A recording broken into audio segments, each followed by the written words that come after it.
अस्सलामुअलैकुम वरहमतुल्लाहि बरकातुहू। देखिए, महमूद मदनी साहब ने जो ओवैसी के ताल्लुक़ से कहा है, ये लोगों के दिलों में असर हुआ है कि मौलाना महमूद मदनी साहब जो जमीयत उलमा के मेन जो जड़ है,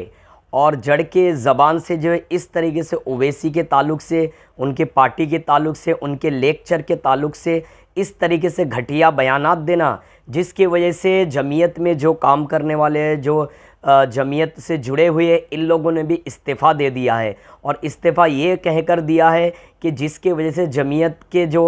महमूद मदनी है, इन्होंने ओवैसी के रैली में जाने वाले को कहा गया है कि ये पागलों की तरह है, यानी इनके रैली में, इनके मजमू में जाने वाले ये पागल की तरह है। तो आपको बता दूं कि अगर ये कहते हैं कि पागलों की तरह है, तो इनके ही दारुल उलूम में पढ़ने वाले जो इस्माइल साहब, मौलाना इस्माइल साहब है, कासमी साहब है, ये जो ओवैसी की पार्टी में है और बाकायदा ये जीते हुए एमएलए या एमपी या नगर सेवक होंगे,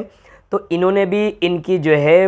इस अल्फाज में निंदा किया है और इनको भी जो रतेड़ा है कि मदनी जो है, महमूद मदनी है, ये कहीं ना कहीं अपने नाम और शोहरत के पीछे पड़े हुए। या तो ऐसा हो सकता है कि जब ओवैसी किसी चीज़ के बारे में कहते हैं तो वो कानून के दायरे में रहकर कहते हैं, कानून से हटकर कोई बातें नहीं कहते हैं, जिसकी वजह से इनकी पकड़ नहीं होती है। लेकिन ये कहीं दबे हुए हैं या इनके ऊपर कुछ केसेस होंगे, जिसके वजह से ये ज़बान तो इनकी है लेकिन बोली किसी और की होगी। महमूद मदनी ये इंटरव्यू में कहते तो है, लेकिन इनकी ये बोली नहीं, ये ज़बान इनकी है लेकिन बोली किसी और की होगी, जिसकी वजह से मुसलमानों को आपस में तोड़ा जा रहा। कि देखिए, जमीयत से कई लोग ऐसे जो हटते हुए नज़र आ रहे हैं। क्यों? जमीयत के नाम से ये चंदा कर कर के खा रहे होंगे, और जमीयत के नाम से जो अपनी प्रॉपर्टी बनवा रहे होंगे, और ये जो हक के लिए लड़ते हैं, जो हक के लिए बोलते हैं, ये उनके खिलाफ कह रहा है। जबकि अगर चलो भाई, तुमको अगर ओवैसी पसंद नहीं है या वो पार्टी पसंद नहीं, तो आप खामोश रहो।